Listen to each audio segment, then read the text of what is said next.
అందరికీ నమస్కారం అండి. దయచేసి మన వీడియోస్ చూస్తున్న ప్రతి ఒక్కరూ లైక్స్, కమెంట్స్ అండ్ సబ్స్క్రైబ్ చేస్తే నన్ను కూడా ప్రోత్సహించిన వారవుతారు. దీంతో మరిన్ని మంచి వీడియోలు చేసే అవకాశం కలుగుతుంది. గమనించగలరు. ఒక్కసారి బట్టలు మాసిపోతే మనిషి ఎక్కడైనా కూర్చోవడానికైనా సిద్ధపడతాడు. అలాగే ఒక్కసారి నడత చెడిందంటే ఎలాంటి పనులు చేయడానికైనా సందేహించడు మనిషి.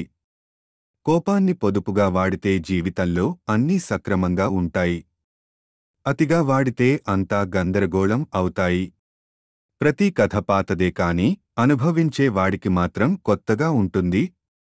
మన నోరు దాటనంతవరకే అది రహస్యం. మరొక చెవిని చేరితే అది ప్రచారం.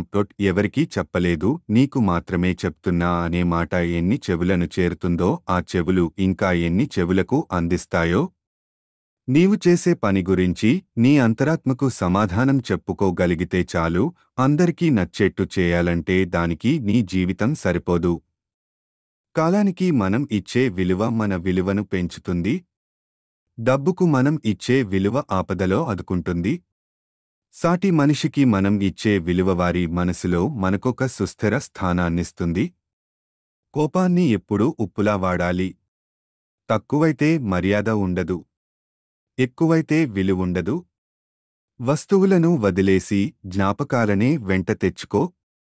నీకోసం జీవిస్తే నీలోనే జీవిస్తావు. జనం కోసం జీవిస్తే జనంలో నిలిచిపోతావు. కోపం వచ్చినప్పుడు మనసుతో పోరాడు, మనిషితో కాదు. సమస్య వచ్చినప్పుడు కాలంతో పోరాడు, కన్నీటితో కాదు. గుర్తుంచుకో, నువ్వు ఇష్టపడేవాళ్లు నీకు విలువ ఇవ్వకుంటే నువ్వు ఎంతగా బాధపడతావో, నిన్ను ఇష్టపడే వాళ్లకు నువ్వు విలువసివ్వకుంటే వాళ్లు కూడా అంతే బాధపడతారు. మాటలైనా మనసైనా పరిపూర్ణంగా అర్థమవ్వాలి అంటే ఎదుటి మనిషి మీద నమ్మకం, అభిమానం ఉండాలి. కాని నిర్లక్ష్యం, చులకన భావం ఉండకూడదు. జననం నుంచి మరణం వరకు సాగే పయనంలో మనల్ని నమ్ముకున్న వారికోసం బాధ్యతతో బ్రతకడమే అసలైన విజయం. ఈ జన్మను సద్వినియోగం చేసుకోకుండా లేని జన్మను గురించి ఆలోచించడం అజ్ఞానం. దేవుడు అందమైన ముఖాలు కొందరికే ఇచ్చి ఉండవచ్చు, కాని అందమైన నవ్వులు అందరికీ ఇచ్చాడు. మంచి అయినా చెడు అయినా మన చేతుల్లోనే ఉంటుంది. వాటిని సరిదిద్దుకునే సామర్థ్యం కూడా మనలోనే దాగి ఉంటుంది. తప్పును గ్రహించి సరిదిద్దుకున్న రోజే పతనానికి దూరంగా విజయానికి దగ్గరగా అడుగులు వేయగలుగుతాం. ఒక వ్యక్తి ప్రస్తుతం ఉన్న స్థితిని చూసి అతని భవిష్యత్తుని ఎప్పుడూ అంచనా వేయకండి. ఎందుకంటే రేపు అనే రోజుకి ఎంత శక్తి ఉందంటే అది మామూలు రాయిని కూడా మెల్లిమెల్లిగా రత్నంగా మార్చివేయగలదు. ఈ రోజుల్లో మంచి పేరు ఉన్నవాడి కంటే పెద్ద నోరు ఉన్నవాడికే విలువ ఎక్కువ.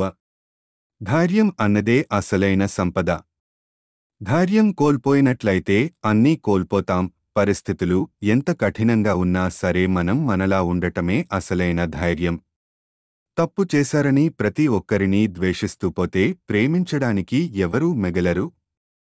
పోగొట్టుకున్న దాన్ని తిరిగి తెచ్చుకోవడం ఎంత ముఖ్యమో ఉన్నదాన్ని కాపాడుకోవడం కూడా అంతకన్నా ముఖ్యం. ఇల్లు కట్టేటప్పుడు ఎవరూ సహాయం చేయరు, కాని గృహప్రవేశానికి అవసరం లేకున్నా కానుకలు తెస్తారు. కష్టపడేటప్పుడు ఎవరూ ఉండరు, ఏదైనా సాధించాకే చుట్టూ చేరతారు. గడిచిపోయిన నిన్నటికంటే, రూపం లేని రేపటికంటే గడుపుతున్న ఈరోజు ఎంతో విలువైనది. అందరితో ఆనందంగా ఉందాం. అందరికీ ఆనందాన్ని పంచుదాం. దారిలో అడ్డు వస్తే ఆపాల్సింది ప్రయాణం కాదు, నడిచే పద్ధతిని. చేసే పనిలో అడ్డంకులు వస్తే ఆపాల్సింది పని కాదు, ప్రయత్నించే విధానాన్ని. మనసుకు తగిలిన గాయం వల్ల మనిషి క్రూరంగా లేదా నిశ్శబ్దంగా మారతాడు. చుట్టూ నిశ్శబ్దం ఉంటే ప్రతి శబ్దం స్పష్టంగా వినపడుతుంది. మనసులో ప్రశాంతత ఉంటే ఆలోచనలో స్పష్టత వస్తుంది. సంసారంలో సర్దుకుపోయే మనసు భార్యాభర్తలు ఇద్దరికీ ఉండాలి. ఒక్కరు మాత్రమే ప్రతిదానికి సర్దుకుపోతే ఇంకొకరు ఎప్పుడూ సమస్యగానే మిగిలిపోతారు. Thank you for watching. మీ విలువైన స్పందన కామెంట్ రూపంలో తెలియజేయండి.